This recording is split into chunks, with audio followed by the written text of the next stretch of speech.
여러분 안녕하세요. 저 누구랑 인사하죠? 여러분 안녕하세요. 네, 반갑습니다. 귀한 자리 또 귀한 예배 시간에 초대해 주셔서 너무 감사합니다. 네, 저를 따라서 우리 옆에 분들하고 한번 인사 좀 나눠보실까요? 저를 옆에 분 얼굴 한번 보시고요. 네, 그냥 호칭은 당신으로 할게요. 저 따라 해보세요. 당신이 내 옆에 있어서 밥맛이 납니다. 네. 밥맛 나시죠? 네. 밥맛이에요 그러면 안 됩니다. 네. 자, 우리 한 번 더 하겠습니다. 당신이 제 옆에 계셔서 살맛이 납니다. 나 우리 살맛 나는 축복의 박수 같이 한번 보내드리죠. 네. 자, 나 20살 미치다 하는 친구 손 한번 들어볼까요? 나 20살이 아직 안 됐다. 네, 아직 안 됐, 네, 여러 명 있네요. 자, 우리 친구들이 있어서 우리 아이들식으로 인사 한번 좀 하겠습니다. 자, 여러분, 우리 손아트 이렇게 한번 이렇게 해보시고, 제가 아이들하고 인사할 때는 이렇게 안녕하세요 보다는 이렇게 인사를 한 글자로 인사합니다. 그럼 우리 애들은 막 뒤집어집니다. 한번 따라 하겠습니다. 큐. 네, 이런 반응. 다시 한번 큐. 네. 자, 이 말을 잘 모르시는 분들은, 네. 네, 이 말을 모르시는 분들은 좀 금식하시면서 연구하시기 바랍니다. 자, 큐라는 말은 몇 년 전에 나온 인터넷 채팅어인데요. 사랑스럽고 앙증맞고 귀엽고 깜찍해 미치겠다. 이런 뜻입니다. 우리 그런 의미를 담아서 옆에 분에게 큐. 네, 잘하셨어요. 네. 비슷한 두 글자의 낱말이 있고요. 이건 연예인도 많이 쓰는 말인데 한 번 더 해볼까요? 대헷. 네, 요런 의미입니다. 네, 그래서 우리 어르신들이 들으실 때는 애기들한테 우리가 까꿍 하잖아요. 까꿍보다 농도가 한 100배 이상 짙은 말이다. 이렇게 생각을 하시면 될 것 같습니다. 네, 일단 제가 짤막한 영상을 하나 보여드리고 우리 말씀 좀 나누겠습니다. 그 CBS 영상 첫 번째 영상이 있습니다. 우리 그 영상 좀 보여주시면 감사하겠습니다.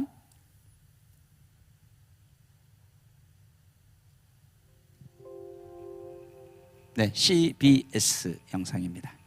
네, 맞습니다. 소리 좀 잡아주시고요. 최관하 선생의 하루는 오늘도 수업 종소리로 시작됩니다. 인사해야지, 안녕. 시인이자 서울 영훈고등학교의 국어교사, 그리고 울보 선생이라는 별명을 가진 남자. 그에게는 특별한 무언가가 있다. 기도하겠습니다. 하나님, 시험 마치고 또 연휴도 마치고 세상에서 가장 아름다운 사랑이 넘치는 학교로 공부할 때 지혜가 넘쳐서 1시간을 공부하면 10시간의 효과가 드러나는 우리 아이들 되게 하여 주옵소서. 아멘. 그는 비기독교 학교에서 기도로 수업을 시작하는 교사다. 전교생의 이름을 두고 눈물로 기도하는 그에게 학생들은 쉬이 자신들의 문제를 털어놓았다. 그리고 마음 붙일 곳 없어 방황하던 아이들은 그의 기도를 통해 변화되기 시작했다. 자세가 똑같다는 거 알아? 내성적이고 술 좋아하는 문학도였다. 기독교인 아내를 만나기 전까지 교회와도 거리가 먼 사람이었다. 1997년 근육병을 앓던 두 제자를 맡으면서 그는 기도의 힘을 알게 됐다. 이후 그는 학생들의 영혼을 돌보는 교사가 됐다. 안녕. 그는 영혼고 가스펠반을 지도하고 있다. 그래서 점심 식사는 늘 학생들과 함께다. 투박한 점심 식사 후에는 스승과 제자들이 온 마음으로 드리는 예배가 이어진다. 다시는 하나님 안 믿는다고 했는데 정말 1학년 동안 정말 하나님 진짜 많이 알게 됐어요. 그리고 성격도 많이 변하고 성격이 변하니까 막 얼굴도 정말 더 예쁘게 변하고 하나님 더 많이 알게 되고 믿음이 정말 많이 생겼어요. 아무에게도 털어놓지 못하는 고민을 아는 아이들. 최관하 선생은 그 아이들에게 변해야 한다고 말하지 않는다. 묵묵히 그들의 이야기를 들어주고 아이들을 위해 기도해 줄 뿐이다.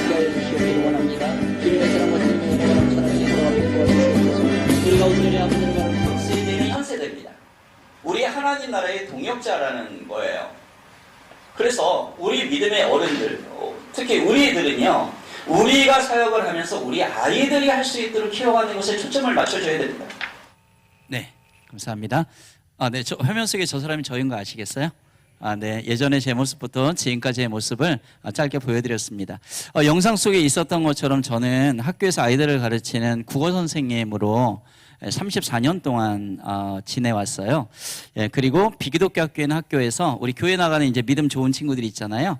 얘네들하고 이제 기독 동아리 만들고 그러면서 15년 동안 계속 제자들하고 기도를 한 거예요. 하나님, 이 학교를 통째로 기독교 학교가 되게 해주세요. 하나님 이 기도 응답하시고 15년 기도 끝에 저희 재단을 통째로 기독교 학교로 바꾸어 주셨습니다. 저는 이제 조그만 교회에서 제자훈련으로 양육이 되고 있었고요. 우리 아이들 교회의 주일학교 아이들을 키워서 세상 속에서 애들 세상은 학교잖아요. 그 속에서 너희는 이렇게 살아야 돼 하는 걸 알려주기 시작을 했고요. 그래서 기도 모임을 아이들로 하여금 계속 만들도록 했던 거예요. 아이들을 자꾸 이제 성경 공부나 제자훈련이나 이런 걸 시키다 보니까 저도 이제 조그만 교회에서 이렇게 양육이 됐지만 체계적인 공부가 필요해서 야간 신학대학원을 했어요. 그랬더니 이제 목사 한 수를 주더라고요. 그래서 좀 어려운 교회의 청소년부, 전도사부터 지금도 사실은 이제 중고청 아이들을 담당하는 교회에서의 목사입니다. 아이들의 문제가 아이들에 멈추지 않고 가정의 문제가 또 심각한 애들이 많잖아요. 그걸 깨닫게 하시고 2000년대 초에 두란노 아버지 학교를 수료하고 이제 아버지 학교 강사로 지금 또 활동을 하고 있어요. 제 아내는 이제 어머니 학교 강사인데요. 제 아내 이름을 여러분들이 압니다. 오은영이라고 들어보셨죠? 네, 그 박사님 아닙니다. 네. 이름 똑같고요. 스타일이 비슷해요. 지금 어머니 학교 사무국장을 하면서 저하고 이제 예비부부학교, 신혼부부학교, 그리고 부부학교 강의를 하는 가정사역도 하게 하셨어요.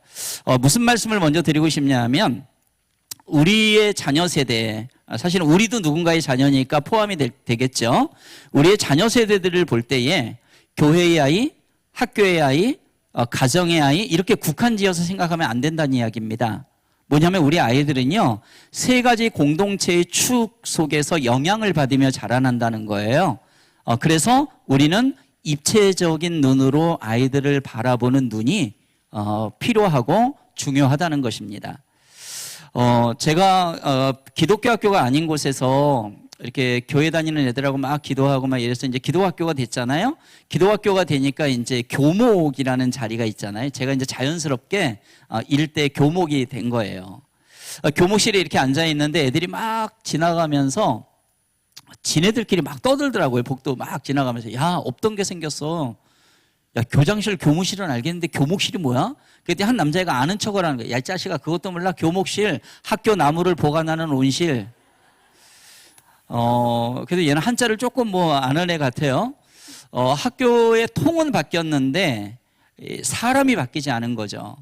여러분, 가장 중요한 것은 교회라는 공동체가 있는데 교회 속에 우리가 몸만 와 있는 게 아니라 정말 하나님의 영으로 바뀌어야 진정한 하나님의 사람이라고 할 수가 있는 거죠.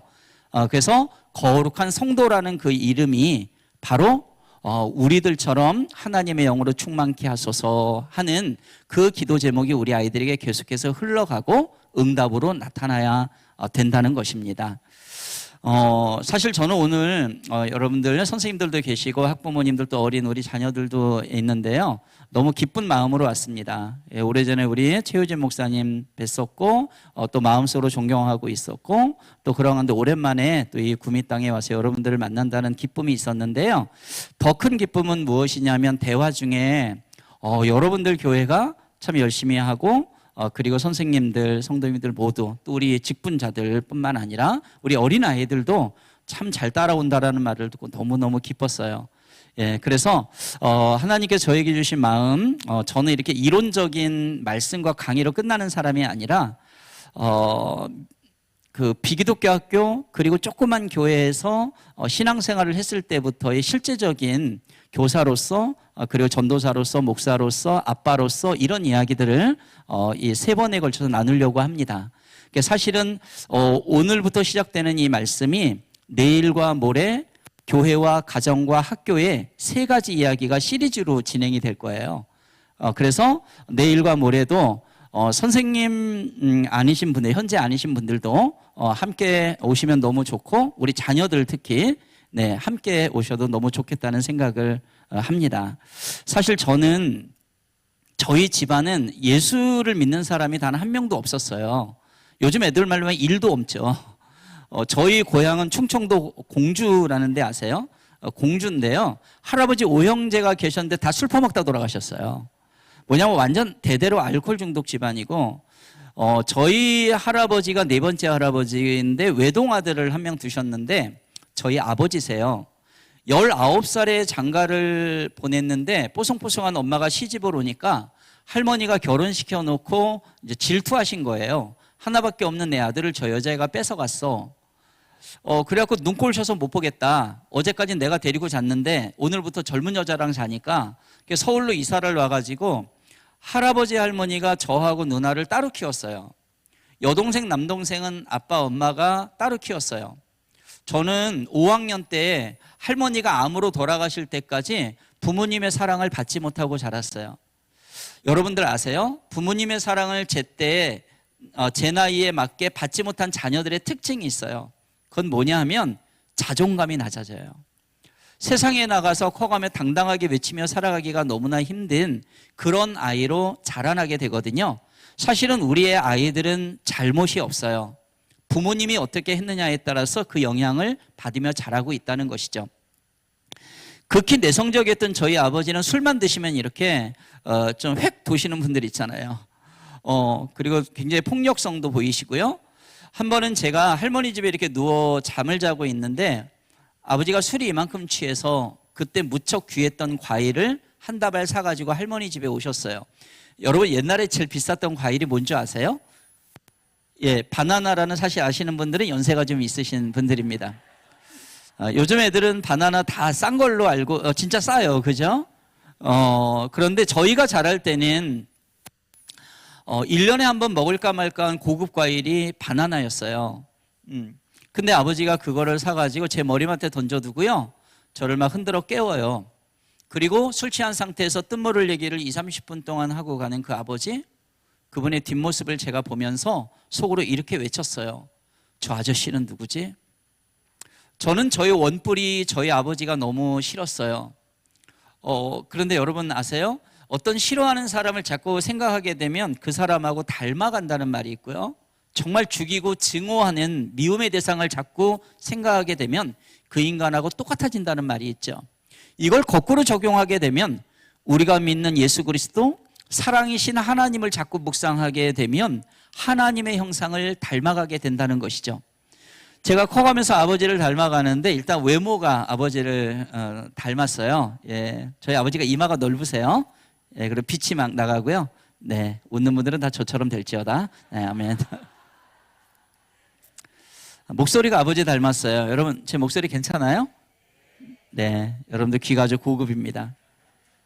근데 정말로 제가 아버지를 닮은 건 뭐냐면 술을 그렇게 잘 먹었던 거예요. 고등학교 2학년 때부터 술의 전성기가 시작됩니다. 저는 겉으로는 굉장히 모범적인 학생이었고요. 공부도 잘하는, 글 잘 쓰는 그런 온순 착실한 학생이었는데 제가 술에 취하면은 차도로 뛰어드는 거예요. 그리고 춤을 추고요. 주먹으로 유리창을 얼마나 깼는지를 몰라요. 나중에 예수님께서 저를 만나주시고 공부하고 나서 알았어요. 아, 이 관아라는 어린아이의 이 속에 러브탱크가 비어 있는데 이 사랑저장소가 비어 있는데 뭔가 채우고 싶은 욕망이 있거든요. 근데 이 어린아이가 봤던 건 맨 술 마시고 싸우고 울고 했던 어른들이 보여준 술 먹는 거밖에 없는 거예요. 그래서 나도 채우고 싶었던 거죠. 근데 안 채워지더라 하는 이야기예요. 또 하나는 뭐냐 하면 아버지에 대한 분노가 그렇게 표출되고 있었던 거예요. 이 관아라는 아이가 살고 싶어 했구나, 살려고 몸부림쳤구나, 이것을 알게 되었던 거죠. 저는 술독에 빠져 살고 그리고 글 쓰는 그러한 청년 시절을 보내고 별명은 술마귀였습니다. 그런 속에서도 아이들이 너무 좋았어요. 그래서 선생님이 된 거예요.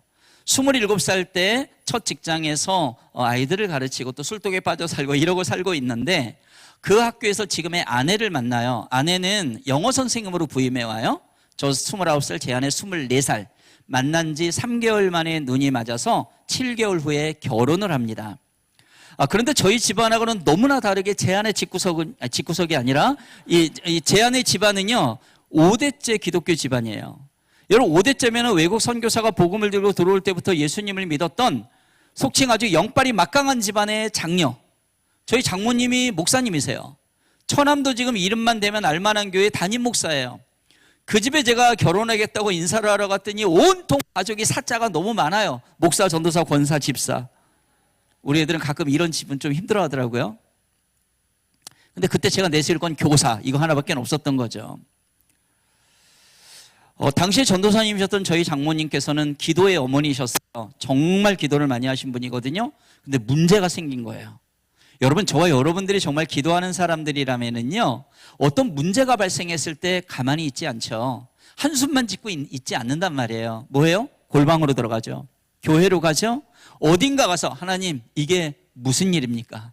왜 이게 무슨 하나님의 뜻입니까? 하나님의 뜻을 구한다는 거예요.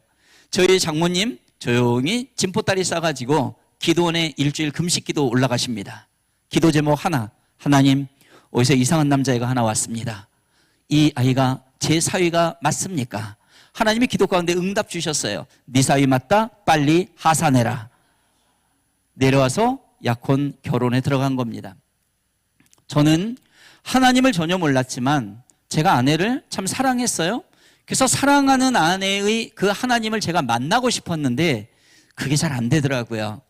여러분, 한 영혼이 교회에 와서 하나님을 만나기까지는 그 시간이 필요하다는 걸 우리가 기억을 해야 되는 것이죠.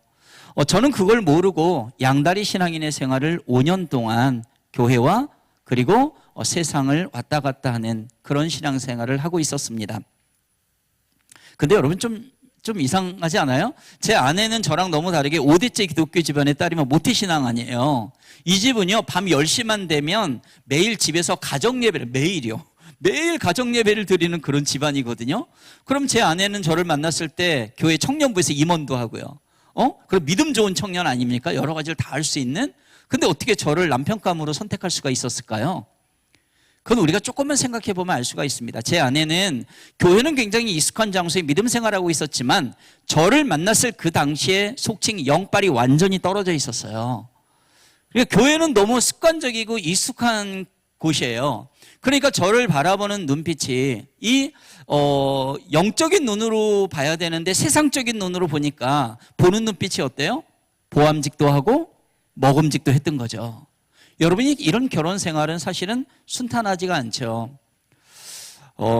아내를 따라서 그리고 장모님의 기도 속에서 저는 교회를 나갔지만은요, 5년 동안 정말 이혼의 위기까지 갈 정도로 많은 부부 생활에, 가정 생활의 어려움을 겪고 있었어요.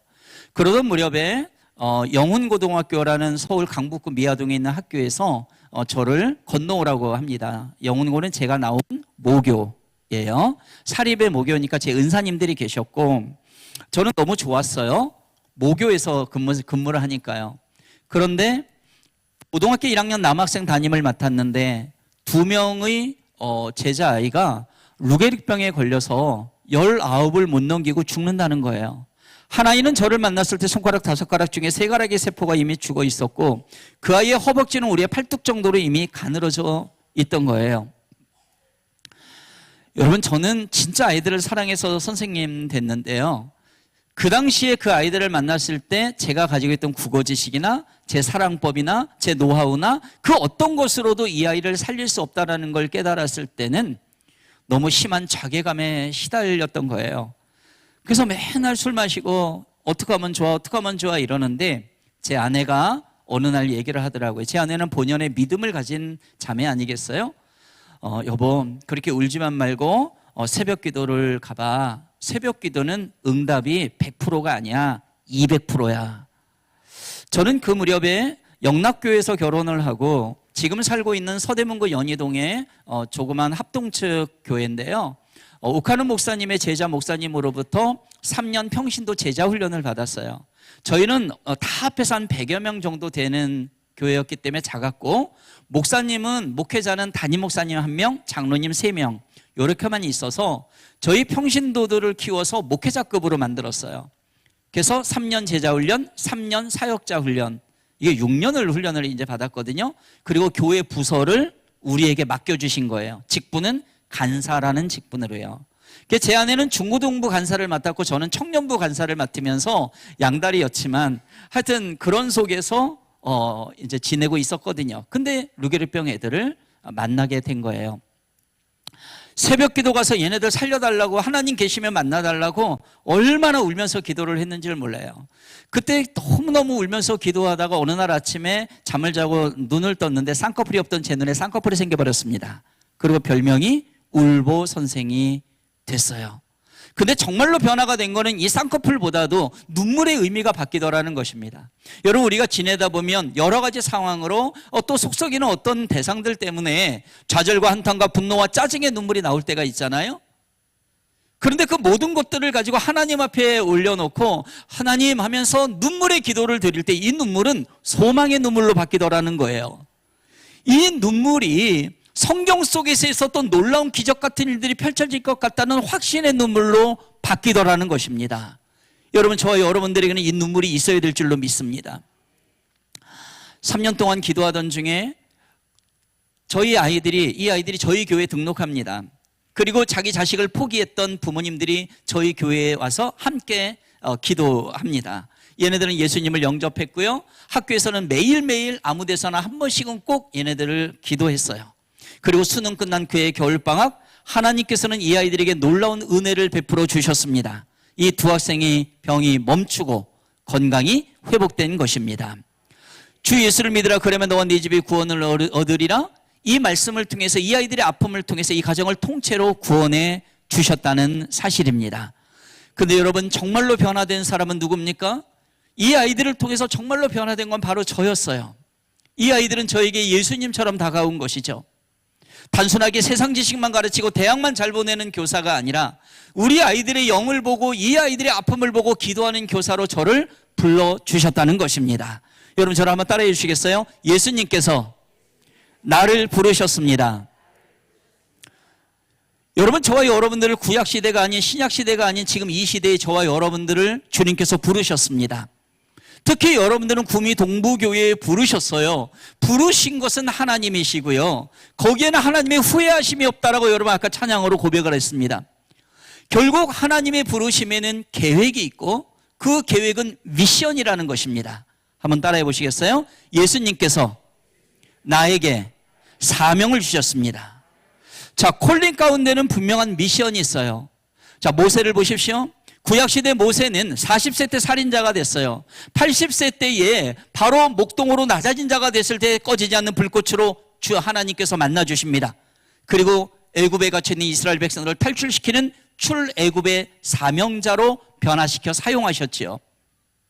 자, 예수님의 12제자들을 불러 모아가지고 내가 너희를 사람을 낚는 어부가 되게 하리라. 마태복음 4장에 보면 그 말씀이 또한 기록이 되어 있습니다.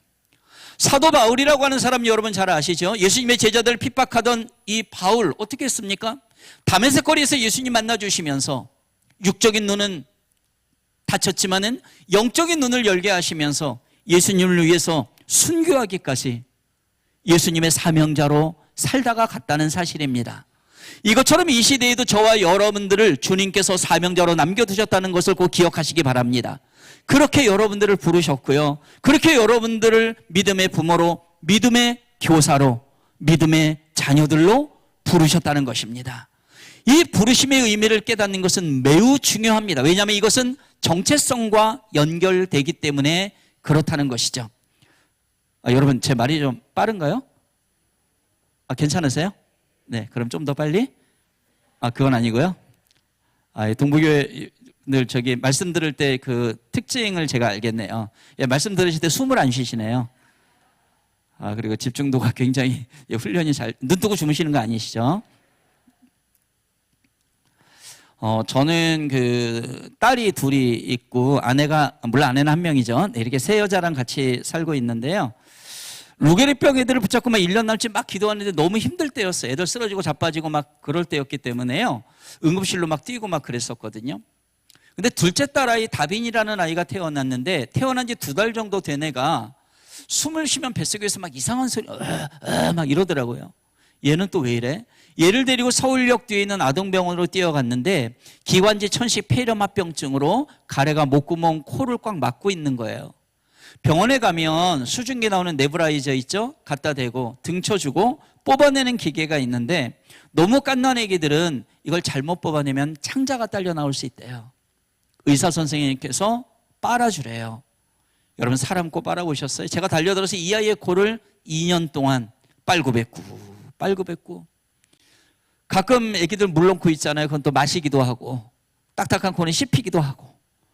여러분 뭐 드실 때마다 생각나시기 바랍니다. 근데 여러분 제가 왜 우리 아이의 코를 빨았는지 금방 이해되시죠? 저 아빠잖아요. 부모라는 이름은 절대로 자기 자식을 포기하지 않는 거니까. 왜죠? 사랑하니까. 여러분 제가 왜 루게리병 애들을 야야 병원에 이번에 치료나 잘 받아 이러지 않고 왜 울고불고 기도하고 왜 새벽에 가서 그렇게 울며 왜 그랬을까요? 저 스승이니까요. 스승이라는 이름은 절대로 자기 제자를 포기하지 않는 거니까. 왜죠? 사랑하니까. 한번 따라해 보시겠어요? 사랑의 대상은 포기의 대상이 될 수 없다. 여러분 저와 여러분들이 믿음의 부모로 또 믿음의 교사로 살아가면서 나 제 사랑해, 저 아이 사랑해 하면서 나 포기했어라는 말은 절대로 같이 갈 수가 없다는 것입니다. 요한복음 13장 1절에 보면 예수께서 유월절 전에 아버지의 때가 이른 줄 아시고 자기의 사람들을 사랑하시되 어떻게 사랑했어요? 끝까지 사랑했다 그랬죠. 예수님께서는 우리를 사랑하시는데 끝까지 사랑하셨기 때문에 당신의 목숨을 십자가에 거신 거죠. 하나님 제 목숨 가져가시고 쟤네들 살려주세요. 이걸 그대로 보여주셨다는 사실입니다. 그래서 여러분 저와 여러분들이 예수 그리스도를 믿는 하나님의 사람이라면 나의 사랑법은 한계가 있으니 주님이 나에게 보여주시고 확증시켜 주신 그 사랑법으로 대상을 대해야 된다는 것입니다. 사랑은 절대로 포기하지 않는 것입니다. 성경을 보게 되면은요, 사탄과 악한 것들은 계속해서 우리한테 포기를 강요합니다. 너는 얼굴 때문에 안 돼. 넌 돈이 없어서 안 돼. 너는 뭐 때문에 성적 때문에 안 돼. 안 돼. 안 돼를 계속해서 사탄은 우리들한테 그걸 강요해요. Because of를 강조하는 이 악한 세상에서 하나님이 말씀하시는 것은 그럼에도 불구하고입니다. In spite of. 그럼에도 불구하고 길이요 진리요 생명이신 예수 그리스도를 붙잡고 나아가게 되면 네 인생 역전된다는 것입니다. 성경은 통째로 그렇게 되어 있어요. 사망 권세가 너를 압박한다 하더라도 네가 질병이 있어도 네가 아픔이 있어도 어떤 상황에도 죽음에서 부활하신 예수 그리스도의 승리가 있다. 이게 바로 성경의 가장 큰 핵심 아닙니까? 저도 이제 훈련을 받다 보니까 이것을 자연스럽게 알게 됐고 저희 딸과 그리고 루게리병 애들을 붙잡고 기도하는 선생님 아빠로 변화되기 시작했다는 것입니다. 루게리병 애들이 예수님을 영접하고 몸의 병의 진행이 멈췄던 그 무렵 이틀 전만 해도 가래가 들끓고 있던 이 아이를 이틀 후에 병원에 데리고 왔는데 몸속에 있던 가래가 완전히 없어지고 건강이 회복된 것입니다. 저희 둘째 아이는요, 지금 물론 큰딸아이도 그런데 이제 교회에서 열심히 워십 율동 또 유아 그 교사를 하면서 이렇게 하나님을 섬기고 아이들을 섬기는 그런 아이들로 변화시켜 주셨습니다. 저는 이 말씀 나누면서 이게 증거하는 걸 좋아해서요. 제가 잠깐 사진 하나를 좀 보여드리겠습니다. 그 나와 가족 사진이라는 사진이 있는데요. 특히 우리 아이들이 있어서 제가 이걸 좀 보여드리려고 합니다. 네, 띄워주시겠습니까? 네, 고등학교 1학년 때 제 모습입니다. 여기 이제 이 교복이 생각나시는 분들은 제 연배, 우리 아이들은 잘 모르는 친구들은 학교에서 교복 말고 교련복이라는 게 있었어요. 군사 교육을 받았다고요. 네. 네. 고3 때 저 시화전 했을 때입니다. 시화전 했을 때 모습이고요. 그리고 네. 대학교 1학년 때 옛날엔 머리가 저랬는데 지금 이 지경이 돼버렸습니다. 자, 한번 따라해 볼까요? 사람은 변한다. 네, 쌍꺼풀 없죠? 아주 지극히 냉정한 모습의 저였고요. 저 위에 단발머리에 서 있는 게 저거 대학교 친구들입니다. 예, 군대 갈 때 되니까 얘가 이제 이렇게 바뀌어요. 볼까요? 선생님 됐어요? 네, 선생님이 된 모습들이 이렇게 바뀌어 갑니다. 네. 네, 저희 학교 오면 저는 시를 쓰니까 저희 시비가 유명한 시인들은 시비가 있잖아요. 저희 교정에 제 시비가 서 있습니다. 양복 입은 분이 저희 아버지세요. 네, 나중에 이제 저희 아버지는 예수님 믿고요. 저와 관계가 회복되고 이제 몇 년 전에 이제 소천하셨습니다. 이 사진 보시면 저하고 누나인데요. 할아버지 할머니가 저와 누나를 키울 때 모습 보세요. 저 남자아이 정면을 못 보죠. 자존감이 낮고 덜덜 떨고 있는 거예요. 여러분 본질적인 사랑을 받지 못하면 저런 모습의 아이들 성장통을 경험하면서 아프게 큰다는 이야기죠. 저 빨간 수영복 입은 게 접니다. 네, 학교에서 어디 수련회를 갔는데 남자를 여장을 시키고 여자를 남장을 시키는 콘테스트가 갑자기 열렸고요. 그때 제 별명은 섹시였어요. 아무 말도 안 하고 지내는 그런 아이였는데 남자친구들이 어디니 너밖에 없어. 그러더니 수영복에서 빌려갖고 입혀놓고 저를 내보냈어요. 제가 1등 했습니다. 예, 사회 보던 형이고요. 영락교에서 믿음의 5대째 딸과 결혼했고요. 2딸이 생겼죠. 네, 그리고 딸들도 성장합니다. 코 빨아주던 딸이에요. 코평수가 넓어 보입니다. 네, 이 아이는 어려서부터 춤을 췄어요. 예, 그래서 치어리딩 대회도 나고 지금 현대무용 전공하고요. 지금 필라테스 원장님이 되어 계세요. 둘째 딸 아이는요. 루게릭병에 걸렸던 2명의 제자아이들입니다. 얘네들이 지금 살아서 44살의 나이가 되었습니다. 예, 요 강아지 얘기는 내일 할 겁니다. 예, 내일 궁금하시면 오세요. 별이라는 강아지, 얘는 인스타도 갖고 있는 아이예요. 예, 이 아이 이야기는 내일 하겠습니다. 예, 저희 제자 녀석이 요새 저 닮았다고 저걸 캡처해갖고. 예, 그래서 제가 바로 단문자를 보냈어요. 너도 머리가 저렇게 될지어다. 예. 네, 제가 이걸 보여드리는 이유가 있어요. 여러분, 하나님을 모르는 사람에게 예수 그리스도의 영이 임하시게 되면 모든 게 바뀝니다. 영이 바뀌고요, 가치관이 바뀌고 생각이, 생활이 바뀌는 거예요. 한 사람이 바뀌면 가치 있는 사람들이 바뀌게 되어 있어요. 그러니까 저희 아내와 자녀들이 행복해하고요, 저 병 걸려 죽어가던 버려진 강아지가 저희 집에 와서 건강하게 회복이 되는 거예요. 여러분, 교회라는 데는 어떤 데입니까? 성령님의 엑기스가 강하게 역사하는 곳이에요. 그래서 이곳에서는 아픈 자들이 회복되고 힘든 자들이 위로를 받고 놀라운 복음의 역사가 진행되고자 하는 그 핵심이 되는 곳이 바로 교회라는 곳입니다. 그래서 교회는 수직적 연계가 이루어져야 되고 구원의 방주로 수평적 연계가 이루어져야 된다는 것이지요. 바로 저와 여러분들에게 하나님의 영이 가득하기를 소원합니다. 네, 지금 네, 이렇게 바뀌었고요. 학교에서 아이들하고 또 생활하는 모습입니다. 네, 네, 됐습니다. 이건 꺼주시고요. 자, 이사야 6장 13절 말씀, 오늘 말씀을 잠깐 좀 나누려고 합니다. 이사야 6장 13절 말씀, 네, 한번 띄워주시겠습니까? 네, 한 목소리로 같이 읽겠습니다. 다 같이요. 시작.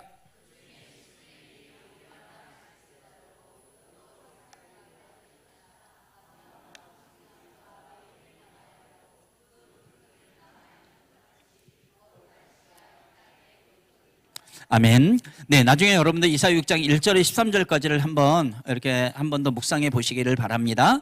이 말씀을 요약하면 이런 겁니다. 환상 가운데 임재하신 하나님을 이사야 선지자가 만나는 장면이죠. 하나님이 임재하셨다는 얘기입니다. 여러분, 우리가 하나님을 만났을 때, 예수님을 만났을 때, 진짜 만났을 때의 사람들의 첫 번째 특징이 있어요. 그건 뭐냐면 죄를 깨달아 알게 됩니다. 이사야도 고백을 했죠. 하나님, 제 입술이 부정한 자입니다. 이 앞부분의 이야기입니다. 입술은 전 인격을 말하는 거죠. 한마디로 얘기해서 하나님, 저 더러운 인간이에요, 이 소리예요. 근데 하나님의 마음은 무엇이냐면, 너 더럽다고? 나도 알아. 네가 얼마나 추잡스럽고 위선적이고 거짓말쟁이인지 내가 안다고. 근데 하나님의 마음은 뭐냐면, 그래도 내가 너를 택했어. 여러분, 저와 여러분들이 정말 얼마나 깨끗하고 순결해서 교사로 부름받고 믿음의 성도로 부름받았습니까?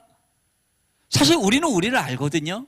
얼마나 내가 위선적이고 게으르고 추잡스럽고 얼마나 더러운 인간인지를 알아요. 그럼에도 하나님께서는 내가 너를 택했다. 우리의 좁쌀만한 그 믿음을 보시고 그것으로 의인 삼아 주셨다는 이야기거든요. 이걸 우리는 은혜라고 하는 것이죠. 그런데 하나님께서는 택한 하나님의 사람들을 그냥 두지 않으시죠. 만져가십니다. 더러운 것들을 다 해결해 주시면서 빚어가신다는 거예요. 그래서 더럽다고 하는 이사야의 입술을 붉게 핀 숯불을 스랍 천사를 통해서 갖고 오도록 해서 입술을 지져대죠. 죄악이 사라지는 거예요. 그때 이사야의 마음과 귀에 하나님의 마음이 느껴지고 하나님의 음성이 들려오기 시작합니다. 하나님의 마음은 이거예요. 야, 누가 내 마음을 알아서 내가 원하는 곳에 가서 내가 원하는 사람을 좀 만나줄 사람이 없겠니? 그때 변화된 이사야가 이렇게 얘기하죠. 한번 따라해 볼까요? 제가 여기 있나이다. 저를 보내소서. 하나님, 제가 선지자인데 옛날에 하나님의 음성 이거 잘 못 알아들었는데 이제 들려요. 하나님 마음 알겠어요. 우리 같으면 하나님께서 왜 저를 이 동부교회에 불렀는지 알 것 같아요. 제가 이제까지는 그냥 왔다 갔다 했는지 잘 몰랐는데 분명히 들려요. 하나님, 저 여기 있잖아요. 누구를 만날까요? 뭘 할까요? 그때 거룩함을 회복할 때 하나님의 음성이 원색적으로 들리게 된다는 것입니다. 그때 주님 저 여기 있어요, 제가 하겠습니다 하는 것은 뭐냐면 바로 사명자의 고백이라고 합니다. 오늘 읽은 이사야 6장 13절에는 하나님의 사람들을 나무에 비유했죠. 10분의 1밖에 남지 않은 나무, 거기다 밤나무 상실은 모두 잘라져서 죽어 없어진 것 같아요. 이 시대랑 너무 비슷해요.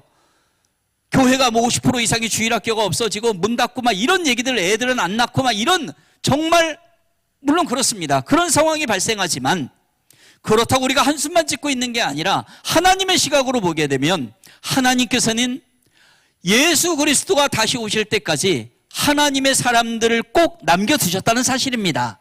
그것을 여기에서는 거룩한 씨 구루토기로 표현하고 있고, 구루토기는 나무의 밑둥을 말하는 거죠. 나뭇가지 이파리 열매 아무것도 보이지 않아 죽은 것 같지만 사실은 살아있다는 것입니다. 여러분, 저와 여러분들을 구루토기로 하나님께서 남겨놓으셨다는 것을 기억하시기 바랍니다. 한번 따라해 볼까요? 우리는 구루토기입니다. 이 구루토기 사명자적 믿음을 가진 사람들에게 성령님이 임하시게 되면은요, 놀라운 역사가 일어난다는 거예요. 제가 제자훈련 받았던 교회는 자그마하다 그랬잖아요. 근데 거기에 최연소 교사가 있었어요. 최연소 교사가 누구냐면 바로 제가 코 빨아줬던 딸인데, 얘가 초등학교 1학년 때부터 교사를 했습니다. 그 애기들 있죠, 유아 애기들 있죠. 애기들을 담당하고 있는 저랑 제자훈련 받았던 그 간사님, 집사님께서 막 기도하던 중에 깨달음을 얻은 거예요. 애들은 애들이 안다. 그래서 초등학생 5명, 아주 이렇게 신실한 애들 있죠, 걔네들을 교사로 세운 겁니다. 어느 날 저희 딸이 저한테 얘기하더라고요. 아빠, 이번 주 토요일 날 우리 교사 모임 있다. 저는 그 애기들이 무슨 교사 모임을 어떻게 너무 궁금한 거예요. 그래서 뒤를 따라갔어요, 그날 조용히. 그랬더니 간사님, 그분하고 5명의 선생님, 초등학교 선생님 애들이죠. 걔네들이 무릎 꿇고 있는데 다 울고 있는 거예요. 뭐지? 그러고 이러고 갔더니 기도를 하고 있는데, 이 종이에다가 그 깐난애 애기들 있죠, 아주 어린 애들 이름을 적어 놓고 있었어요. 적어 놓고 기도하고 있더라고요. 하나님, 미영이 우유 잘 먹게 해주시고 건강하게 해주시고 하나님 축복 주시고 뭐 이러고서 울고. 근데 제가 그때 느꼈던 감정은요, 이건 감동이나 감격하고는 좀 다른, 무엇인가 형언할 수 없는 그 기운이 애들을 휘감고 있다는 걸 느낀 거예요. 여러분, 사도행전 1장 8절에 보면은요, 말씀드릴 때 혹시 있으면 띄워주세요. 성령이 너희에게 임하신다 그랬잖아요. 하나님의 영이 우리에게 임하시면 권능을 받는다 그랬어요. 권능은 하나님의 능력인데, 이 권능의 원어가 디나미스라는 단어거든요. 이 디나미스라는 헬라어에서 영어가 나왔죠. 뭐예요? 다이너마이트예요. 여러분, 하나님의 권능, 성령이 우리에게 임하시면 남녀노소 할 것 없이 다이너마이트 같은 폭발적인 복음의 영향력이 펼쳐져서 기다리고 있던, 성령 오기를 기다렸던 제자들 예루살렘부터 해서 우리 여기부터죠. 여러분, 바로 이 지역부터입니다. 여러분 교회부터죠. 가정부터죠. 그러면서 점점 넓혀지는 거예요. 예루살렘과 유대와 사마리아 땅끝까지 증인으로, 예수 그리스도의 증인으로 사는데, 이 증인은 동의어가 뭐냐면 순교자라는 뜻입니다. 그러니까 이 시대에 남겨진 하나님의 거룩하신 구루토기 사명자적 믿음을 가진 사람들은 바로 예수 그리스도의 증인으로 살아가는 것이고, 하나님의 영으로 충만하고 하나님의 권능이 나를 통해서 나타난다는 거예요. 그러니까 여러분, 이 시대의 믿음의 부모로, 믿음의 교사로, 믿음의 자녀로 부름받은 우리에게 성령님이 임하시기를 우리는 간구해야 된다는 것이고요, 우리가 이미 예수 그리스도를 구주로 믿을 때 성령님은 이미 임재하십니다. 내 속에 내주하시고 공동체 속에 계신다는 거예요. 근데 우리가 딴짓하니까 못 느끼는 거죠. 딴짓할 때는 그걸 못 느끼는 거예요. 그때 성령님 애통해 하시는 거죠. 그러니까 이 어린 아이들에게도 성령님이 임하시니까 놀라운 역사가 일어난다는 것입니다. 우리가 하나님의 사람, 하나님의 방법으로 살아가야 되겠죠. 왜냐하면 하나님의 사람이니까요. 우리는 다 압니다. 말씀과 기도의 무게를 가지고 나아가야 돼요. 요한복음 1장 1절에 보면 태초에 말씀이 계셨죠. 그 말씀이 하나님과 함께 계셨고, 그 말씀이 누구예요? 곧 하나님. 이 말씀은 곧 예수 그리스도를 말합니다. 그래서 여러분, 우리 집에서도, 가정에서도요, 가정예배 또는 성경 공부, 아니 저는 더 강조합니다. 가정에서도 믿음의 부모님들이 자기 자녀들을 제자 훈련시키셔야 돼요. 예수님의 제자로 만드셔야 된다는 얘기입니다. 단순하게 그냥 물론 가정 예배도 감사하죠. 감사하지만은 가정 예배 그냥 형식만 갖춰서 드는 게 아니라 진짜 아이들을 제자로 키우는 노력을 해야 된다는 것이에요. 이 말씀으로 우리가 나아갈 때 우리 교사 선생님들 너무 잘 알아요. 분반 공부합니다. 근데 그냥 몇 분 정도의 분반 공부 아니고 선생님들 얼마나 바쁘고 수고 많으시겠어요? 그럼에도 불구하고 말씀이 들어가지 않으면 인간은 바뀌지 않거든요. 그래서 말씀으로 아이들을 양육하는 거, 그거를 우리가 연구하고 해야 된다는 거죠. 말씀을 아는 방법은 일단은 뭐 굉장히 많지만 5가지가 기본입니다. 한번 따라해 볼까요? 오른손 한번 들어보세요. 따라합니다. 설교, 큐티, 성경 공부, 암송, 통독. 자, 여러분들만 시작. 설교, 큐티. 갑자기 방언이 터지기 시작했어요. 자, 설교, 큐티, 성경 공부, 암송, 통독 이거고요. 무슨 요즘에 영상 코로나 이후로 많이 요송도 나오고 이렇게 여러 가지 나오잖아요. 어떤 방법을 동원해서든 말씀이 우리 아이들에게 각인되도록 해야 된다는 것이죠. 저는 고민의 늪에 쌓였어요. 하나님, 교회에서는 예배드리고 2시간씩 제가 제자훈련 애들 양육하고 지금도 그래요. 제가 지금 제자훈련 팀을 4개 팀을 운영하고 있습니다. 외부에서도 나이가 50이 넘었는데 말씀을 모르는 어른도 제가 붙잡고 하고 있어요. 원하니까요. 하는데 교회에서도 하고 지금 재단에 있는 제가 저희 사역자들도 하고 다양하게 이렇게 하고 있는데 저는 학교에 있었잖아요. 근데 학교에 기독교 학교도 아니고 기독교 학교라 하더라도 다 믿는 거 아니고 그러니 하나님 이 학생들과 선생님들에게 하나님의 말씀이 들어가면 인간이 바뀌는 걸 제가 압니다. 근데 하나님 어떻게 하면 돼요? 사실은 제가 이 기도를 많이 하고 여러분들도 이 기도를 많이 해야 된다고 생각을 해요. 하나님을 정말 사랑하고 하나님 제가 믿음의 교사로 나아가는데 하나님 어떻게 해야 되는지 좀 알려주세요. 지혜를 좀 주세요. 주실 때까지 기도하는 거예요. 야고보서에 보게 되면 후히 주시고 꾸짖지 아니하시며 넘치도록 부어주시는 하나님의 지혜 구하라 했고 그러면 주신다 말씀하셨기 때문에 그래서 기도 가운데 주신 말씀을 전하는 방법의 한 가지를 이걸 만들게 하신 거예요. 이건 성구서표라고 해서 말씀 생각나게 하시는 걸 코팅을 해서 타이핑해서 잘라가지고 이렇게 하면 성구서표라는 요게 이제 만들어져요. 예를 들어 교회에 이제 좀 늦게 오는 우리 애들 있잖아요. 최대의 적 중에 하나가 사실은 잠인데, 그죠? 예. 잠을 많이 자는 애들도 있고 또 게으른 애들도 있고 다양한 이유가 또 있죠. 또 얼마나 힘든 또 어린 시절을 보냅니까? 근데 이 아이들이 온단 말이에요.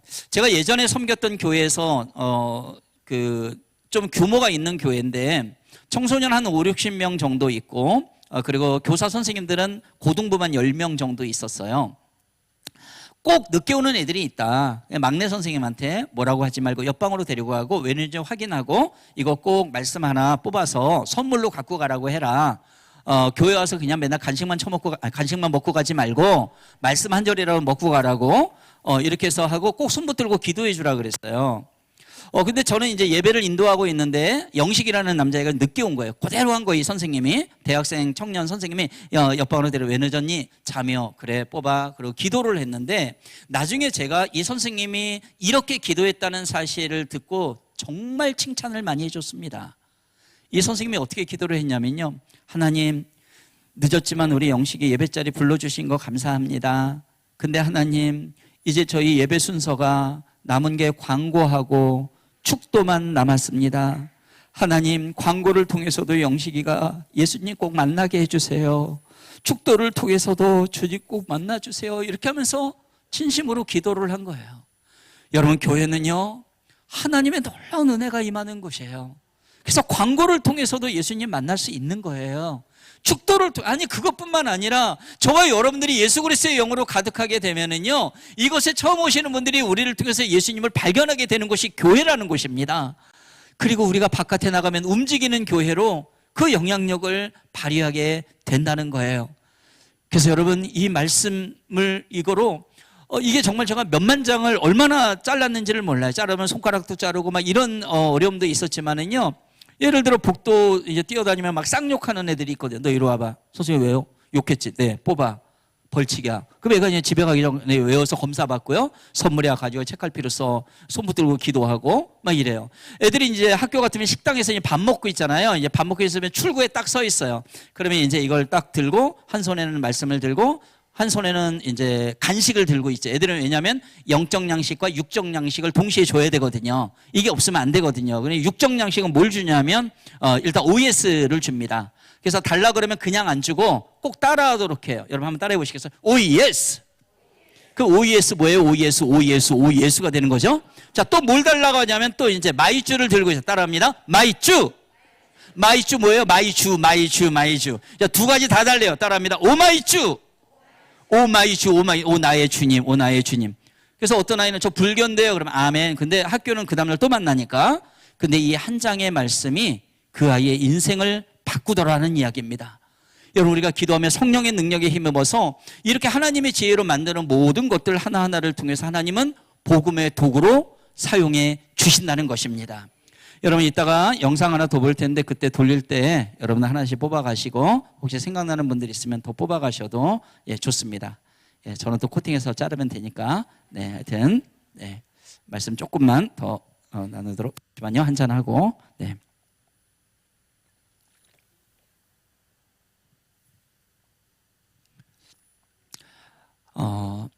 네. 지금 요 사진 볼 때가 아닙니다. 네.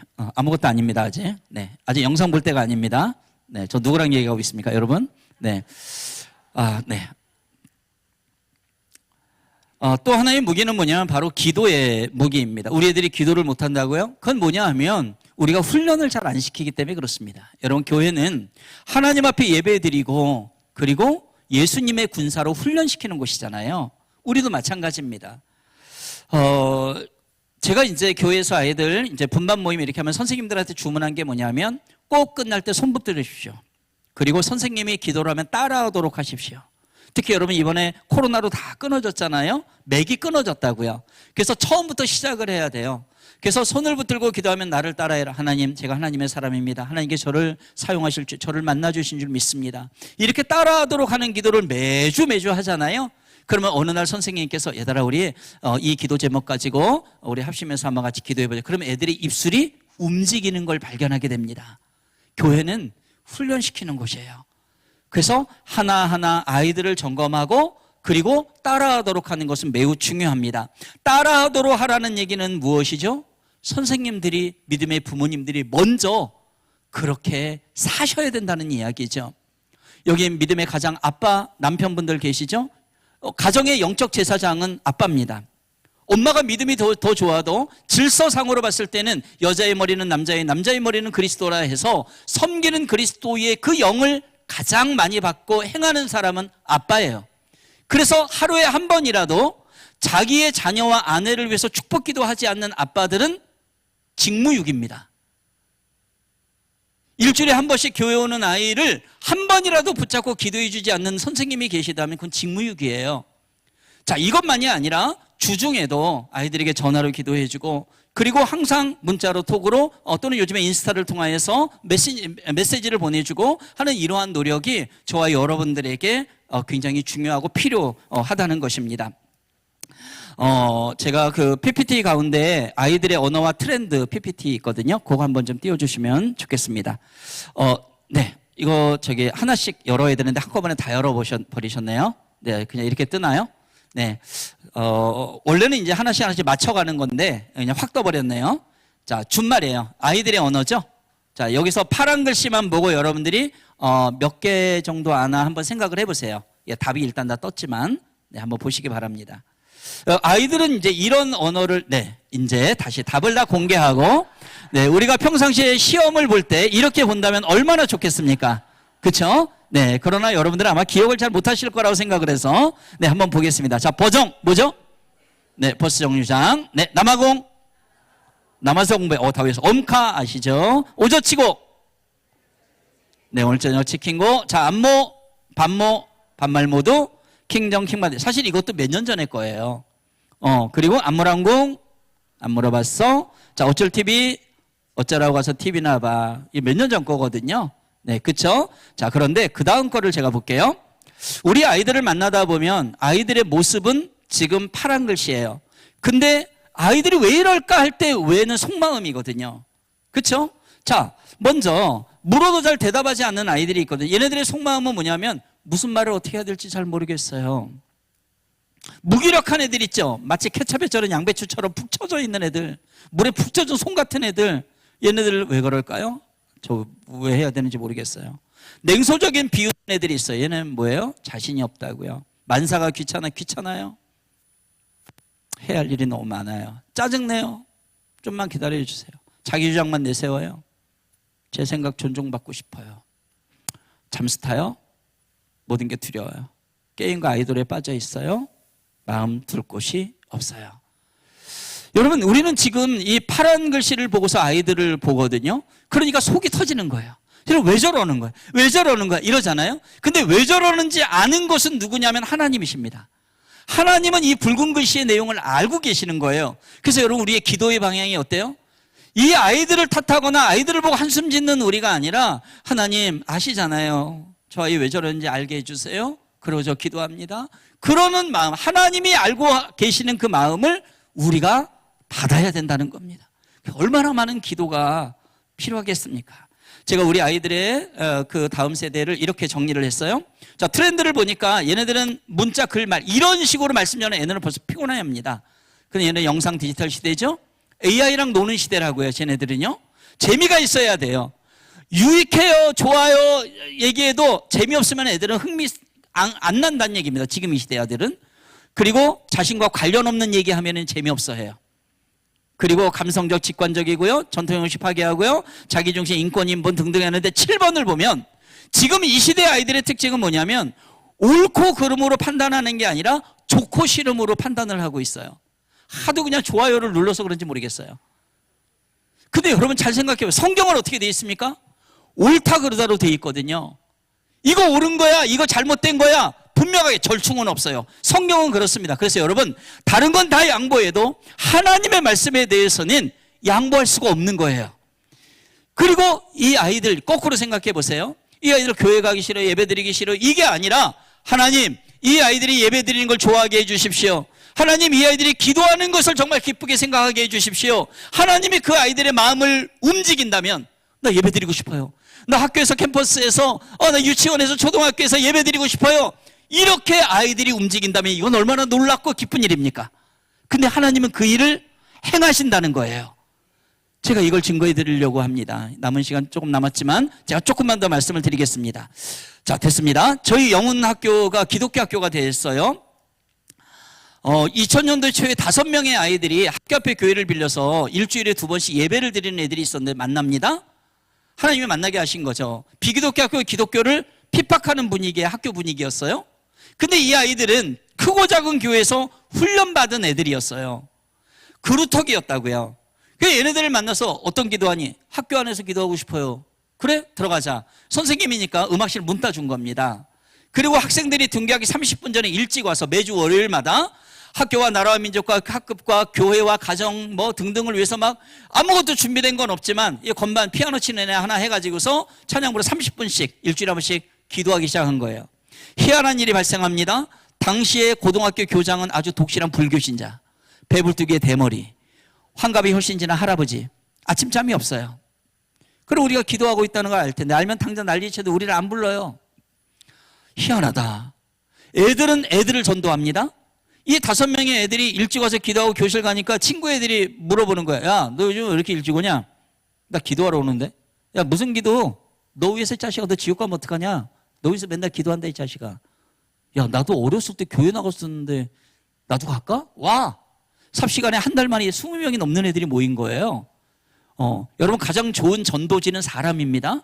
사람이 사람을, 특히 또래 집단 애들은요, 그냥 교회 나가고 안 나오고가 문제가 아니에요. 나 얘 좋아해. 갈래? 와? 이렇게 되는 거예요. 그래서 우리 아이들을 전도의 도구로 사용할 수 있도록 교회에서 훈련을 시켜야 된다는 얘기죠. 이 아이들 20명이 넘었어요. 근데 교장 선생님 다 아실 텐데 우리를 안 부른다 그랬잖아요. 나중에 그 이유를 알게 되는데 20여 명 애들하고 음악실에서 그 아침에 무릎 꿇고 눈물로 기도를 하고 있는데 5층 복도 끝에서 불교신자 교장 선생님이 저벅저벅 걸어오세요. 근데 어디서 막 부르짖는 소리가 들려요. 아니 이게 무슨 소리야? 소리 나는 쪽으로 가까이 갔더니 음악실 유리창 너머로 이렇게 보니까 최 선생하고 20여 명의 애들이 무릎 꿇고 눈물로 막 기도하고 있는 거예요. 아니 이 자식들이 여기가 기독교 학교야? 하고 문고리를 딱 잡고 문을 열려는 바로 그 순간 우리 아이들이 기도하고 있던 바로 그 기도의 제목은 교장 선생님을 위해서 기도하고 있었습니다. 근데 여러분, 우리가 기도할 때는 저주의 기도 같은 건 안 하죠. 저 배불뚝이 대머리님 쫓아내주세요, 저 불교신자 좀 없애주세요, 이런 기도는 하나님이 받지 않으신다는 것이죠. 원수까지 사랑하라고 했는데 이분은 타종교인이지 원수는 아니죠. 아직 하나님을 모를 뿐이죠. 이 아이들은 교장에 온 것도 모르는 상태에 이렇게 기도하고 있었어요. 하나님, 우리 교장 선생님이 우리를 위해 너무나 많이 애쓰고 수고하시는 분인데 아직 하나님 못 만났어요. 구원해 주세요. 기도하는 교장 선생님 되게 해주세요. 그때 살아계신 하나님께서 이 불교신자 교장 선생님 마음 가운데 깊은 감동을 주셨습니다. 세상에 이렇게 일찍 학교에 와서 나를 위해 기도하는 아이들이 있다니 이건 정말 고마운 일이로구나 하고 문을 살며시 닫고 나가셨다는 사실입니다. 나중에 이 교장 선생님은 예수님을 믿게 되십니다. 지금은 장로님이 되어 계세요. 미국 LA에 살고 계시는데 어느 날 연락이 왔어요. 선생님, 나 그 한인교회 나가잖아, 나 그 노인들 모임에 나 회장 됐다, 막 이러면서 자랑하시는 거예요. 그러면서 자기를 위해서 기도했던 그 아침에 그 아이들을 잊어버릴 수가 없다는 것입니다. 이분은 간증을 하시는 거예요. 선생님, 내가 불교였을 때 영혼학교 갔던 건 하나님께서 나를 그 아이들을 통해서 만나 주시려고 그렇게 나를 보내셨던 거야. 여러분, 저와 여러분들이 그렇게 사명자적 믿음의 부모로 믿음의 교사로 살아간다면 우리의 자녀 세대의 아이들이, 이 아이들이 그렇게 사명자적 믿음을 가진 아이로 성장해 간다는 걸 믿으시기 바랍니다. 그래서 무엇 때문에 안 되는 세상 속에서 그럼에도 불구하고 주님을 붙잡고 나아가며 말씀과 기도를 무장하고 성령님을 사모하며 나간다면 하나님의 놀라운 역사심을 이루어 가신다는 겁니다. 이 1000명에서 5명의 적은 아이들이지만 이 그루터기 아이들이 후배들에게 계속 이어져 갑니다. 지금 이 시대에 가장 중요한 건 뭡니까? 지속성입니다. 연속성이란 말이에요. 끊어지지 않고 교회의 믿음의 계보가 이어져 가는 거, 가정의 믿음의 계보가, 그리고 믿음의 공동체의 계보가 이어져 가는 게 가장 중요한 거 아니겠습니까? 15년 동안 기도하면서 고3 기도회 일주일에 120명씩 음악실로 몰려옵니다. 학부모 기도회가 만들어집니다. 동문회 기도회, 그리고 신우회 기도회 등등 영혼 선교회가 발족하면서 학교 앞에 왕도깨비라는 술집을 하나 접수합니다. 12년 동안 영혼센터를 만들고 기독교 학교가 되기까지 거기를 사용합니다. 지급기하는 축제 때 불교신자 교장이 찬양에 맞춰 춤을 추는 대역사가 일어나고 아픈 영혼들이 막 살아나고 학급 예배가 이루어지고, 이게 비기독교 학교에서 벌어진 놀라운 역사심이었다는 거예요. 바로 그때 저나 여러분들이나 거룩성을 훼손하게 되면 하나님께서 공의 하나님이시기 때문에 징계의 날을 드실 때가 있죠. 영훈국제중학교 같은 재단인데 거기 입시 비리가 생기면서 이사장님 감옥 가고 초중고 교장 다 흔들리고 리더십이 흔들려 버립니다. 그때 하나님께서 생각나게 하신 말씀은, 하나님의 사람들 북이스라엘과 남유다가 나눠져 있을 때 얘네들이 회개하지 않았다고요. 그때 하나님께서는 더 강대국 아수르와 바벨론을 통해서 이들을 쳐버렸다는 사실입니다. 그 더 기도하게 하셨어요. 그때 감옥 가 있는 이사장님이 나는 더 이상 학교를 운영할 수가 없구나 하면서 이 사립학교니까요, 중앙일보에다 인수권자 공고를 냅니다. 어떤 법인 서류 받아가고 어떤 기업자 서류 받아가고 강동구 쪽에 있는 오륜교회라는 교회가 7년 동안 학교를 달라고 기도했던 중에 서류를 받아갑니다. 그러면서 저희는 또 밖에서 얼마나 기도했겠습니까? 하나님 교회가 운영하게 해주십시오. 하나님께서 종전 이사장의 승인 사인이 들어가며 그 5명의 아이들이 기도한 지 15년 끝에 하나님께서는 오륜교회를 재단으로 삼게 하시면서 영혼 초등학교, 국제중학교, 고등학교를 통째로 기독교 학교로 바꿔주셨던 것입니다. 이 기도 제목 가운데 또 교회를 학교 안에 서게 해주세요라는 기도를 통하여서 바로 하나님은 영훈 오륜교회라는 교회를 학교 소강당에 분립개척하도록 지금 한 300명의 성도가 예배를 드리고 있습니다. 여러분, 하나님께서는 저와 여러분들만 사용하는 게 아닙니다. 지금 이 다음 세대 아이들을 다음에 해도 되는 세대가 아니라 다음 세대는 현 세대입니다. 지금 당장 하나님께서 쓰시고자 한다는 거예요. 그래서 교회는 아이들을 단단하게 키워야 됩니다. 단단하게 키우려면 말씀과 기도로 무장하고 이 아이들 정말 이 시대의 다니엘로 여호수아로 만들 수 있도록 우리가 먼저 무장을 하고 키워야 된다는 거예요. 제가 아이들 수련회 때 갔다 오면은 애들 수련회 못 가는 애도 있고 또 수련회 때 은혜 받았는데 그게 다 빠지는 애들이 있습니다. 그래서 제가 하나님 앞에 기도했어요. 하나님, 이 수련회 영적 흐름을 이어가야 되는데 교회 얘네들 어떻게 하면 좋아요? 그래서 만들어내게 하신 것이 1박 기도회입니다. 이 1박 기도회는 두세 달에 한 번씩 했어요. 특히 수련회 갔다 와서는 바로 했습니다. 그건 뭐냐 하면 이 아이들 와각거리고 한번 마음껏 기도하고 찬양하는 시간이 교회에서 매우 중요하고 필요하다라는 생각이었어요. 시험때를 피해서 두세 달에 한 번씩 합니다. 교회 교육관 같은데. 그리고 이런 의자 안 앉고 애들 바닥에 앉습니다. 그러면 저녁 8시 이전에 오는, 주로 금토하는 거죠. 8시 이전에 오면 이제 교육부 이제 부장님한테 일단 간식 무조건 많이 쌓아 놓으십시오. 그래서 마음껏 먹어. 8시부터 집회 들어갑니다. 3가지만 합니다. 찬양, 말씀, 기도. 3가지만 해요. 근데 여러분 애들이 안 모일 것 같습니까? 애들 옵니다. 왜 오는 줄 아세요? 애들 집 나오는 거 좋아하거든요.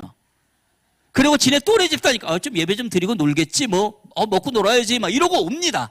오는데 언제까지 집회를 하느냐? 은혜 받을 때까지 합니다. 찬양 맡은 애가 뛰어요. 목사님 제가 찬양 인도할 건데 얼마나 네 맘대로 해? 말씀 얼마나 전하실 거? 내 맘대로 할게. 저 기도회는 얼마나 그냥 은혜 받을 때까지. 보통 우리 청소년, 저는 주로 청소년 사역을 하니까 청소년 청년들은 5시간 정도 하면은 워밍업을 한 겁니다. 그때부터는 어떤 말을 집어넣어도 애들은 갑니다. 근데 우리는 수련회 가면 2-3시간 하고 수고했어 막 위로하고 막 이러잖아요. 물론 수고했죠. 그런데 그 다음에 또 아이들은 옛날로 돌아가는 애들이 많아요. 왜 그럴까요, 여러분? 주님 못 만났기 때문에 그렇습니다. 성령님을 경험하지 못했기 때문에 그렇단 말이에요. 여러분, 일부러 우리 애들을 괴롭히려고 하는 게 아닌 거예요. 그렇게 단단하게 5시간, 6시간 기도하잖아요. 그러면 앉았다 일어났다 다리 아프고 누웠다가 별짓 다 합니다. 그래도 그게 훈련이 되는 거예요. 한 아이가 8시간 집회를 한 적이 있습니다. 8시간 집회를 하니까 애들이 은혜를 못 받아서 저녁 8시 시작했는데 새벽 4시가 넘어가고 있는 거예요. 우리 선생님들이 죽으려고 그러더라고요. 그런데 했어요. 막 했는데 애들이 은혜 받고 팍팍팍팍 쓰러지는데 기도에만 5시간 정도를 했는데 한 남자애가 그래요. 목사님 제 창자가 끊어질 것 같아요. 그래서 제가 그랬어요. 야, 기도하다 죽으면 순교야. 그냥 기도해. 근데 이 아이가 8시간 집회 딱 끝나면서 은혜 받으면 팍 쓰러져서 뭐라 하는지 아십니까? 목사님 저 다음번에 기도할 땐 철야에도 완전히 할 수 있어요. 이게 우리 애들입니다. 우리 애들은 용수철 같은 애들이라고요. 특히 교회는 영적으로 무장시켜 단단하게 만들어야 되는데 맨날 위로만 하고 있는 거예요. 맨날 평안하라 이것만 하고 있는 거예요. 여러분 그것도 필요합니다. 하지만 여러분 정말 위로와 평강을 받는 게 뭔지 아십니까? 하나님의 말씀과 기도로 단단하게 무장되어 있으면 어떤 것도 두렵지 않기 때문에 그 안에 평안이 임하는 거예요. 주님 만났는데 내가 뭐가 무서워? 이런 담대함이 생기는 거란 말입니다. 우리 애들 수련회 같은 데 가보세요. 막 캠프 막 뛰고 난리가 나죠. 막 미친 용수철 메뚜기처럼 뜁니다. 그때 우리 선생님들 뒤에서 같이 뛰어요. 와, 은혜 받고 너무 좋아요. 그죠? 근데 그 다음날 오전에 집회하잖아요. 얘네들 또 뜁니다. 그때 선생님들 뭐 하고 있어요? 파스 바르고 있어요. 내 나이가 몇인데 그게 우리 애들의 특징이에요. 우리 애들의 그 근성, 영적인 근성을 살려내기 위해서 먼저 우리 어른 세대가 그것이 살아나야 된다는 것입니다. 네. 목사님 시간이 많이 갔네요. 그죠? 네. 저 오늘 서울 안 가는데.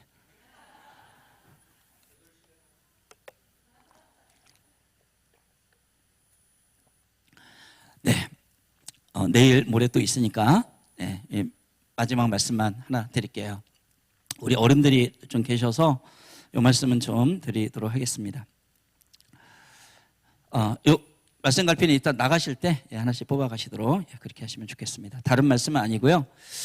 제가 5년 동안 양다리 신앙인으로 이렇게 변화되지 않으니까 저희 장모님이 목사님이라 그랬잖아요. 장모님께서 조용히 또 기도원 들어가셨어요.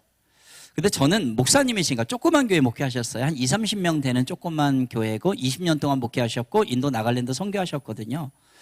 그런데 저는 목사님이니까 기도하러 가셨겠지 생각을 했는데 나중에 보니까 저 한 영혼을 위해서 기도하러 들어가신 거예요. 응답받아서 맞이했는데 안 변하니까 누군가가 목숨을 걸어야 되겠구나 하고 들어가신 거예요. 나오셨어요. 집을 방문했는데 정말 몸이 깡말라 있더라고요. 물과 소금만 드시고 이제 21일을 기도하다 오셨는데 근데 얼굴과 눈에 선 광채가 나더라고요. 근데 이분이 또 일어나더니 저한테 오시면서 저를 이렇게 딱 끌어안으시고 첫 마디가 이거였어요. 최서방 미안해. 이게 첫 마디였어요. 최서방, 내가 최서방을 위해서 기도한다고 했지만 이번에 기도원 가서 깨달은 건 내가 기도가 정말 부족했다는 걸 알았어. 최서방, 내가 최서방을 위해서도 기도할게. 그리고 괜찮대. 하나님의 최서방을 정말 복음의 도구로 쓰신데 내가 더 기도할게. 최서방 미안해. 그러면 저를 꽉 끌어안아 주시는데 그때 자맥질 같은 끌어누름이 제 뱃속에서부터 올라오면서 이런 생각이 든 거예요. 이분은 뭐야? 이분은 자기가 죽을 줄도 모르고 왜 나를 위해서 이렇게 기도하는 거야? 내가 자기 사위라서? 딸의 남편이어서? 그래도 자기 목숨보다 귀한 게 있어? 막 이런 생각이 드는데 그때 깨닫게 하신 것이 뭐냐면 예수 그리스도가 우리를 구원하시기까지 당신의 목숨을 거셨다는 것은 이론이 아니라는 거예요. 저희 어머니는 누군가가 목숨을 걸어야 되겠구나 하는 걸 직접 행할 수밖에 없어요. 딸을 보니까 아직 그 정도 믿으면 안 되고, 그러니까 어머니가 내가 목숨 걸어야 되겠구나. 분명히 하나님께서 우리 사회에 이 집에 불러들여 주셨는데 그러면서 가셨던 거예요. 그때 성령님이 저를 만나 주신 것입니다. 복음이 저희 가정에 다 들어와서 아버지 엄마 모두 예수 믿게 되고, 저희 어머니는 86세신데 지금 식당에서 봉사하세요. 교회 식당에서요. 그러니까 다 바뀌었어요. 근데 몇 년 전 구정설날 저희 장모님 가정에서 명절 예배 드리고 꼭 끝나면 장로님 남편 이제 두 아들 손주 며느리 축복기도 하거든요. 저희 집도 복음이 들어와서 저희도 명절 예배 이렇게 드리고 있는데 처가 쪽에서 소식이 들려온 거예요. 저희 장모님은 항상 제가 이렇게 집회를 오면 그 전날 제가 올라가서 어머니 저 기도해 주세요. 이번에 어디 가는데요. 하나님이 원하시는 간증과 말씀과 그것만 증거하게 해주세요. 막 그러면서 이제 막 기도를 해주세요. 근데 어머니가 막 그냥 때리면서, 옛날 분은 막 이렇게 때리더라고요. 네, 엄청 아파요. 또 안찰이라 그래가지고. 그죠? 예, 그런데 저희 장모님 소식이 들려온 게 뭐냐면 그 자리에 저는 없지만 항상 마지막 기도를 제 기도를 하셨는데 하나님 채가나를 축복하시고 하나님을 사용하시고 그러던 중에 목소리가 점점 잦아들어간 거예요. 그 가족들은 방언을 하시나고 눈 뜨고 보니까 어머니가 오른쪽으로 넘어가 계신 거예요. 하나님께서는 저희 어머니를 그 자리에서 하늘나라로 불러 올라가셨습니다. 장례를 치르고 유품을 정리하다 보니까 어머니께서 달력 쪼가리를 찢어서 하나님께 드린 편지라는 글, 이게 발견이 됐어요. 복사하니까 이렇게 됐거든요. 근데 여기에는 이런 내용이 있었어요. 하나님께서 저에게 주신 사명이 끝나는 그날 한 방에 하나님 곁으로 아버지 집으로 불러주세요. 이 땅에 남겨두지 마세요. 라는 이 기도를 평신도 시절에, 전도사 시절에, 목사 시절에 그렇게 평생 하면서 오신 분이라는 것을 알게 됐어요. 이분 지금 영락교회 동산 묘지에 묻혀 계시거든요. 근데 입관, 거기는 매장이기 때문에 입관을 해요. 시신 앞에서 가족들이 한마디씩 하잖아요. 하나밖에 없는 딸인 제 아내가 엄마 시신 앞에서 눈물을 흘리며 이렇게 얘기하더라고요. 엄마는 진짜 멋있는 하나님 딸이야. 엄마는 진짜 멋있는 우리 엄마야. 엄마 진짜 멋있다. 이 딸에게 있어서는 기도하다 하늘나라가 엄마로 기억될 거 아니겠습니까? 이어서 제가 얘기했어요. 어머니 먼저 가 계세요. 이 육의 사람, 하나님 전혀 모르던 저를 믿음으로 받아들여 주시고 목숨 걸고 기도했던 어머니, 저도 하나님의 사명이 끝나는 그날 저도 한 방에 하나님 곁으로, 어머니 곁으로 갈게요. 어머니한테서 목숨 걸고 기도하는 법을 저도 배웠어요. 어머니 너무 고마워요. 어머니 너무 감사해요. 어머니. 여러분, 우리 목사님께서 저에게 연락할 때 그냥 시간이 맞아서 그냥 이렇게 온 거 아닙니다. 저는 항상 이렇게 교회 오고 누구 집회 뭐 이렇게 말씀을 전하러 갈 때 그렇게 요청을 받으면 그때부터 항상 그 기도를 합니다. 하나님, 저의 목숨이 다 사용되는 그만큼 하나님 정말 목숨 건 사명자가 나오게 해주세요. 이 기도를 하면서 여러분들을 만나러 온 것입니다. 여러분, 예수 그리스도의 12제자 중에 사도 요한만 자연사하고 모두 순교했습니다. 그래서 기쁨으로 갔습니다. 세상의 사람들도 목숨을 걸면 못하는 일이 없다고 하는데 우리가 예수 그리스도를 위해서, 복음을 위해서, 다음 세대, 우리 자녀 세대를 위해서 우리가 목숨을 걸면 못하는 일이 왜 없겠습니까? 못한 일이 없지 않겠습니까? 여러분, 그러니 이 사명자로 나아가는 것이 매우 중요하고 하나님은 이 사명자를 사용해 주신다는 것입니다. 여러분, 두 손을 한번 하늘 높이 올려보시겠습니까? 혹시 반주 가능하신 분 부탁드립니다.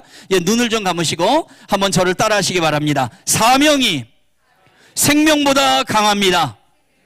사명이 목숨보다 강합니다. 여러분, 오늘 말씀 속에서 어떤 걸 생각하고 어떤 걸 좀 깨달으셨습니까? 이 시대의 저와 여러분들을 단순한 믿음의 교사, 믿음의 부모, 믿음의 자녀 세대가 아니라 사명자로 부르셨고, 사명자의 특징은 목숨을 잃는 걸, 죽음을 맞이하는 걸 두려워하지 않는다는 것입니다. 그 사명자적 믿음을 가진 거루터기 사명자로 하나님 제가 살아가겠습니다.